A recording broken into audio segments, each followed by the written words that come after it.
நாம கடவுள அவமதிக்கிறோமா? ஒருவேளை ஆமான்னு சொன்னா ஆச்சரியமா இருக்கா? ஆனா ஒரு ஸ்லோகம் என்ன சொல்லுதுன்னா, நாம கடவுள அவமதிக்கிறது கெட்ட எண்ணத்தால இல்ல, அறியாமையால தான் சொல்லுது. ஏன்னா கடவுளோட முழுமையான இயல்பை நம்மால புரிஞ்சுக்க முடியறதில்ல.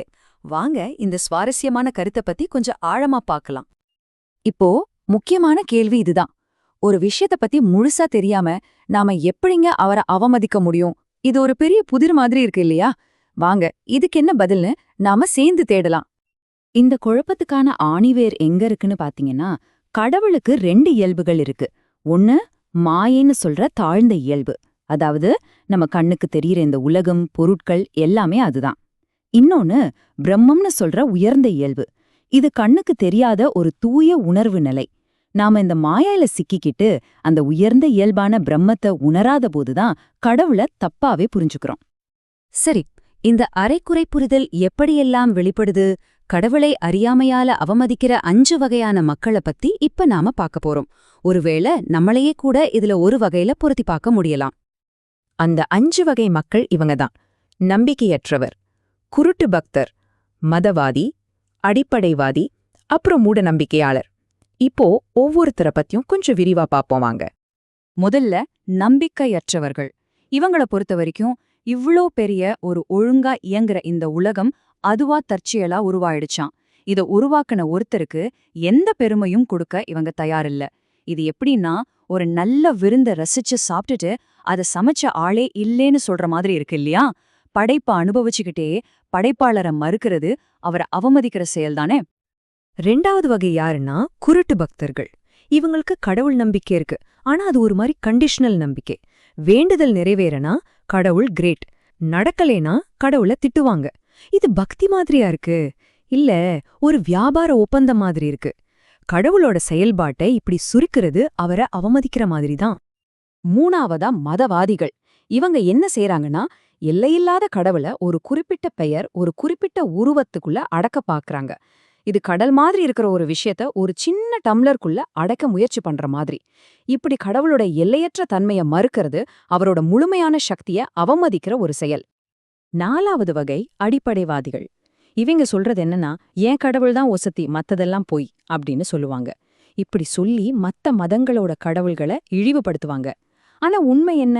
ஒரே கடவுள் தான் பல வடிவங்கள்ல இருக்காருங்கிறத இவங்க புரிஞ்சுக்கிறதில்ல. இது கடவுளோட பரந்த எல்லாரையும் உள்ளடக்கிற தன்மைய அவமதிக்கிற மாதிரி. கடைசியா 5வது வகை மூட நம்பிக்கையாளர்கள். இவங்களுக்கு வினை விளைவு தத்துவம் புரியறதில்ல. தங்களோட தவறுகளால ஏற்படுற விளைவுகளுக்கு கூட கடவுளை தான் குறை சொல்லுவாங்க. கடவுள் ஒரு கணக்காளர் மாதிரி தாங்க. நம்ம கணக்க அவர் நிர்வகிக்கிறாரே தவிர அவரா எதையும் உருவாக்குறதில்ல. நாம செஞ்சதுக்கு அவர்தான் பொறுப்புன்னு சொல்றது அவரை ரொம்பவே அவமதிக்கிற செயல். சரி, இந்த 5 விதமான அவமதிப்புகளுக்கும் ஆணிவேர் என்ன? அது நம்ம அறிவில் இருக்கிற ஒரு அடிப்படை ஏற்றத்தாழ்வுதான். உலகத்துல ஜெயிக்கிறது மட்டும் ஏன் உண்மையான சந்தோஷத்தை கொடுக்காதுன்னு இப்ப பார்க்கலாம். இங்கதான் பிரச்சனையே இருக்கு. நம்ம அறிவு தராசுல ஒரு பெரிய இம்பேலன்ஸ் இருக்கு.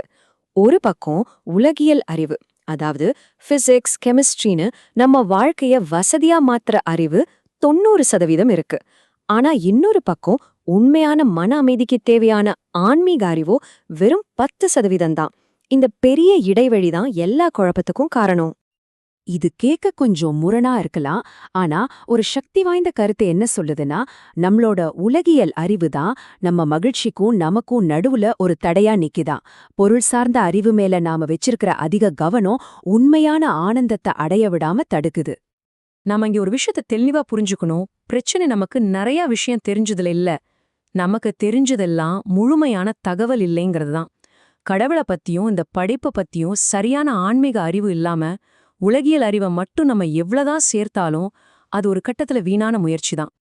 சரி, பிரச்சனைகளை எல்லாம் பேசிட்டோம். இப்போ தீர்வுக்கு வருவோம். எப்படி இந்த அறியாமையிலிருந்து வெளியே வந்து ஒரு உண்மையான ஆனந்தமான வாழ்க்கையை நோக்கி நகரலாம்? அதுக்கான வழிகளை பார்க்கலாம். ரொம்ப ரொம்ப முக்கியமான முதல் படி என்னன்னா, தவறான திசையில ஓடுறத நிறுத்தணும். பொருள் சார்ந்த தேடல்கள்ங்கிற இந்த பாதை உண்மையான ஆனந்தம்ங்கிற இடத்துக்கு நம்மள ஒருபோதும் கூட்டிட்டு போகாதுன்னு நம்ம முதல்ல ஒத்துக்கணும். அப்போ சரியான பாதை எது? இதோ இந்த 4 படிகள் தான். முதல்ல கடவுளை ஏத்துக்கிட்டு அவரை புகழணும். 2வது தர்மத்தின்படி வாழணும். 3வது ஒரு ஆன்மீக தேடல தொடங்கணும். இதோட விளைவா 4வதா ஆனந்தமான வாழ்க்கையை நாம அடையலாம்.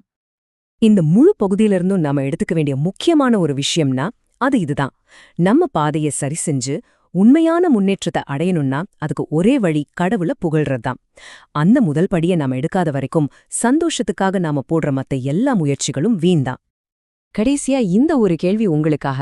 ஒரு நிமிஷம் உங்களோட வாழ்க்கையை திரும்பி பாருங்க. உங்களோட சந்தோஷத்துக்கான தேடல் அது சரியான திசையில தான் போயிட்டு இருக்கா? யோசிச்சு பாருங்க. நன்றி.